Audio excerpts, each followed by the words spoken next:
Greetings all, and welcome to a special 2024 wrap-up video. This year has been packed with a lot of amazing traveling experiences, and was also the year I first started uploading to YouTube properly weekly on my main channel, and because of that, I figured that I would rank my top 5 greatest traveling experiences of 2024.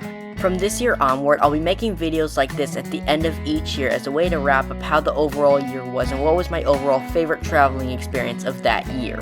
As of the time I'm making this video, it's about a month into 2025, and yet I should have done this a little bit ago. However, I only just recently decided to do this and begin doing it for the coming years, and so this is when I'm going to be posting it. With all that out of the way, here are my top 5 best trips of 2024. Number 5, my round trip between Miami and West Palm Beach on Brightline. The trip began in Miami just after my flight from Austin had landed, and we made our way over to Miami Central Station to board a northbound Brightline train headed for Orlando. Of course, we were going only no further than West Palm Beach, so we weren't going the full route.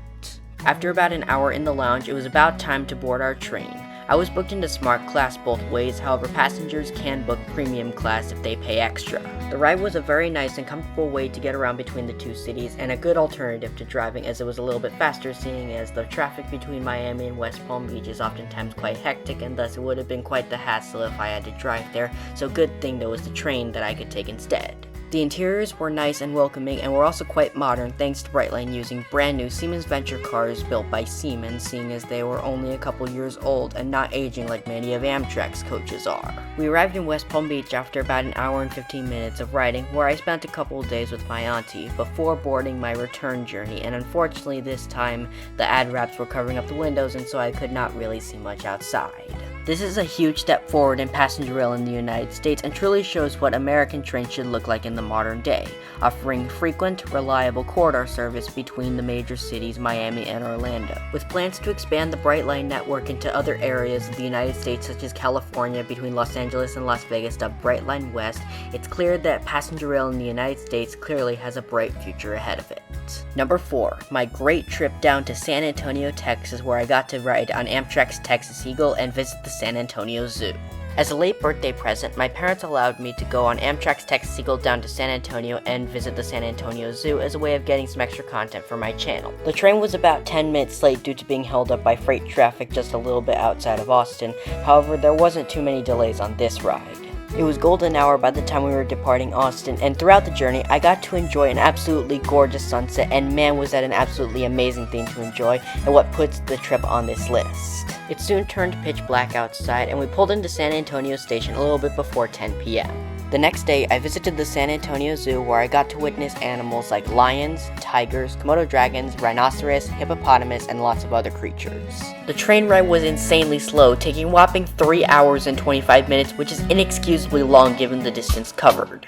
It may not have been fast, but it certainly was quite cheap, costing only about $10 for a coach seat from Austin to San Antonio, which is about 1.5 to 10 times cheaper than a bus would cost, and the interiors in the coach seats were a nice and welcoming way to relax on my journey. All things considered, it was actually a fairly reasonable journey, at least compared to what I expected it to be. My real gripe with it, however, was that it only operates once a day in each direction, operating only in the morning and in the evening, and if it operated more times a day, it would definitely be more competitive towards buses. Even if it's slower, it would still be cheaper, and yet there would be more frequency to make it a more reliable service. While I wouldn't call the San Antonio Zoo the best zoo I've been to by any means, it still is a great zoo to visit, and I would recommend for everyone to visit. It houses over 750 species of animals, all of which are pretty cool animals to see. Number 3, my trip to New Mexico and exploring the Land of Enchantment. The only video on my main channel that is from this trip is the ride on the New Mexico Rail Runner from Bernalillo to the Albuquerque Alvarado Transportation Center. However, there is a number of stuff that I don't have content on here, and so I'm going to explain it in this video. For much of my stay in New Mexico, I was in Arroyo Seco, which is just outside the town of Taos. Throughout my stay there, I was able to enjoy the absolutely stunning landscapes of the Sangre de Cristo Mountains and watching the monsoon rains coming through. The first course of action came when I drove over to Raton to film Amtrak's Southwest Chief on its way from Chicago to Los Angeles. On the drive, I got to experience a lot of New Mexico's natural beauty, from stunning mountains, pretty lakes, and lush grasslands among others. Since it was summertime, which was practically the prettiest time of year, everything was green and was some of the most pretty sights that I have ever seen. I will be able to see them in an even better way when I ride Amtrak Southwest Chief in 2025. Speaking of which, when we got to the Raton Depot, we got to film Amtrak Southwest Chief number 3 headed towards Los Angeles. Being a smoke stop, the train stayed in Raton for about 10 to 15 minutes and then continued on its way towards LA. Stay tuned for when I take this train later this year, as it's gonna be absolutely an amazing experience. Weeks later, I drove my way down to Albuquerque to ride the New Mexico Rail Runner as well as film Amtrak Southwest Chief at the Alvarado Transportation Center. During this drive, I got to experience even more of New Mexico's natural beauty with views of the mountainous deserts as well as the flat open deserts that were again some more stunning landscapes around the land of enchantment.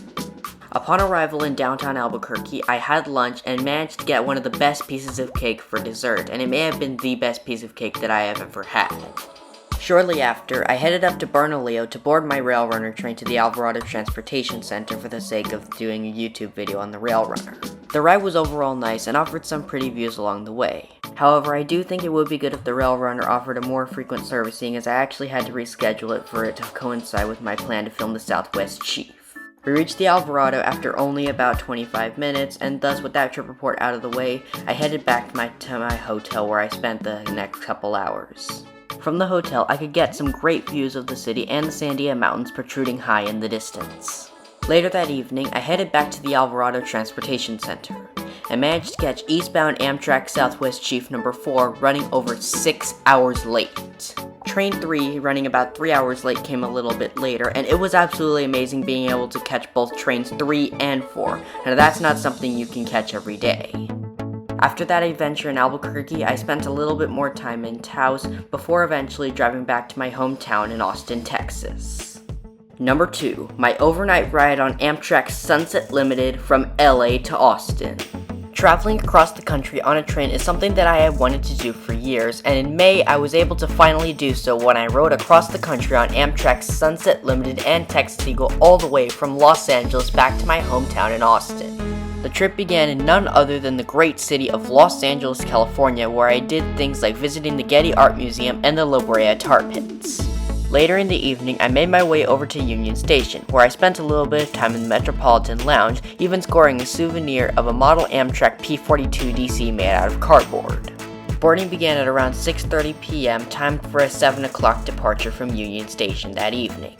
I was booked into a bedroom suite for our ride to Austin, and it was a nice and comfy way to travel, although I will say it was quite expensive, costing around $3,000, which is $1,500 per room. Unfortunately, things were not off to a great start, as our train was held in Union Station for about an hour due to a switch problem further down the line. As we waited, my dinner reservation was called, and I got a taste of that awesome Amtrak signature flatiron steak and even scored a delicious chocolate toffee mousse for dessert. As we dined, our train pulled out of Union Station about an hour behind schedule, thanks to the Union Pacific having rerouted us on a different route. After dining, we headed back to our room, and our sleeping attendant converted our couch into the bed, and I soon dozed off. The next morning, I woke right as we were departing Tucson, Arizona, and was soon treated to some spectacular sights of the vast Sonoran Desert and the extremely tall, towering saguaro cactus. As the morning dragged on, I soon had a croissant, some sausages, and some scrambled eggs for breakfast. The morning continued as our train continued chugging its way across the desert, and I sat in my room enjoying all the absolutely spectacular scenery roll by. Undoubtedly my favorite place to spend on the train while enjoying these sights was the Sightseer lounge car, where I could sit by and watching these vast open desert rock formations rolling by. Lunchtime soon came, and I decided to have an Angus burger plus a brownie for dessert before our train pulled into El Paso for the longest smoke stop of the day.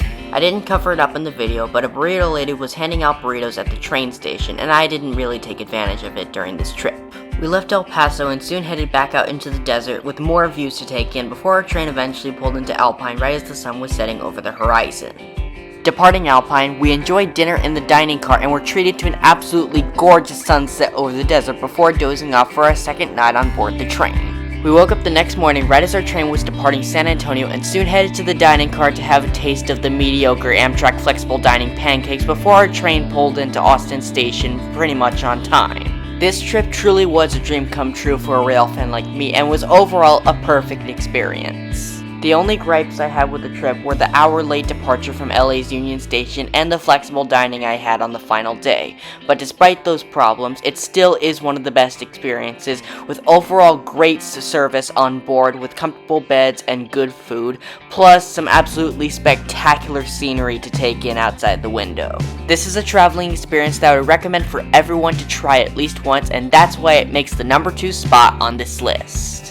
Number 1, my expedition in the Galapagos Islands, where I got to see so many unique animals endemic to these islands. This truly was the experience of a lifetime, with me getting to experience so many unique animals that are not found anywhere else in the world. From hiking across the land of the Galapagos giant tortoise, to diving with sea turtles, marine iguanas, and even wading in the water just inches away from young white-tipped sharks truly was an absolutely amazing experience. And not to mention, this was the first time I ever got a look at a blue whale, the largest animal that ever lived on planet Earth. This is an experience that I think everyone in the world should have at least once if they can. The islands themselves are so beautiful, and you're just going to see so many amazing animals not found anywhere else in the world if you go to the Galapagos Islands. And that wraps up my top 5 best traveling experiences of 2024. If you want to see in-depth what these traveling experiences were like, then check out my videos, as I have detailed videos on them, some of which, however, like the Galapagos Island video, are broken up into 2 parts. Anyways, if you enjoy my videos, I suggest clicking a like and subscribing to the channel if you haven't, as well as hitting the notification bell. 2025 has a lot in store for us, and I can't wait to see where it takes this channel in the future. Anyways, that concludes today's video. I hope you enjoyed my ranking, and I will see you all next time. Take care.